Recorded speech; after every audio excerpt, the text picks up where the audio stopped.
I normally do this as a thread, but I figured I'd try it in video form this time. Y'all know last year my New Year's resolution was to clear my back catalog of shows and games I started but never finished. So this year I've been trying to do more of the same and using Spider-Man 2 as my benchmark point. Here's every game and show I've gotten through so far this year.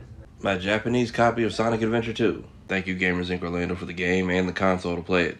Best retro shop in town. I kind of understand why everybody was disappointed in the show. It wasn't bad, but they should have been more upfront about how the story was going to be told. Season 3 was just Bo-Katan being Link on her way to save her own Hyrule and completing side quests that gave her stat boost along the way. Binge the first season and I completely understand the hype. And Season 2 was even nuttier.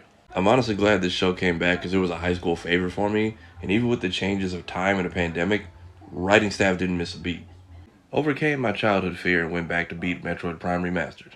However, Nintendo, if we're adding a pretty filter over these ports, can we please start adding progress tracking? Because the secret ending was cool, but getting here was annoying, especially having to backtrack through like the low-lit areas, the actual Metroid areas, and every area those stupid ghosts popped up. Also, the story about this peaceful planet being plagued by this poison from space and realizing they're so far gone that they can never go back and they just want their suffering to end, actually pretty cool. The Ridley stuff didn't even take a back seat. It was like someone riding in the trunk you keep forgetting is there. For someone who's like the main villain for this entire series, he shows up all of 3 times, and one of those was as a silhouette.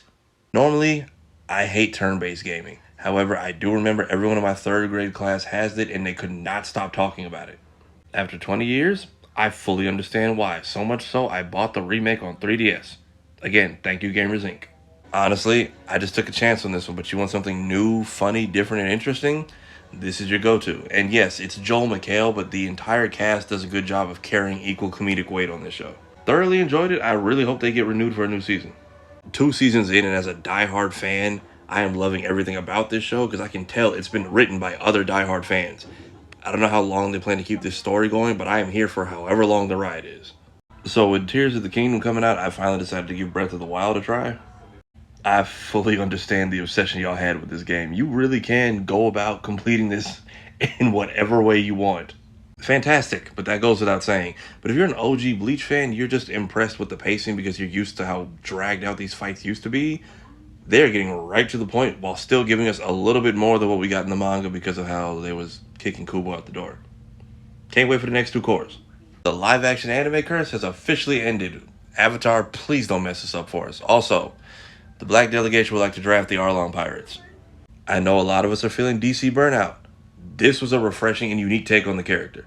And honestly, they could use this show to start a new DC animated universe the way the original Superman and Batman series did. Also, personally, I just love Superman with black friends, because you see how Jimmy ain't no snitch, but he still managed to get out the game in 1 season, and how fast a black Lois Lane figured this whole thing out. Salute to Matthew Cherry and Carl Jones. If you want to show that it's a refreshing black breath of fresh air with no trauma themes to it, this is the show for you. I promise you can just cut this on and just enjoy every episode start to finish.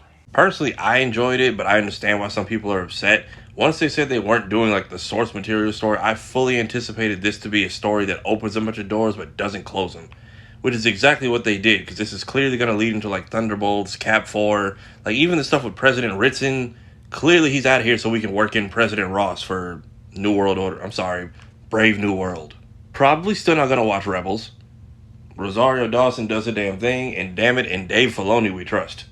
So remember how Nintendo put out the Arkham trilogy on the Switch for $60, and then PlayStation's petty ass said, here's the whole thing for $6? So, Arkham Asylum, Arkham City, and Harley Quinn's Revenge, Arkham Knight, and all the story DLCs. Done. And the final and most difficult thing I completed on this list last night, let me tell you, the biggest villain in this game is the camera. Look up a Let's Play, you'll see exactly what I mean. But now that we finally got this out the way, to greatness we go.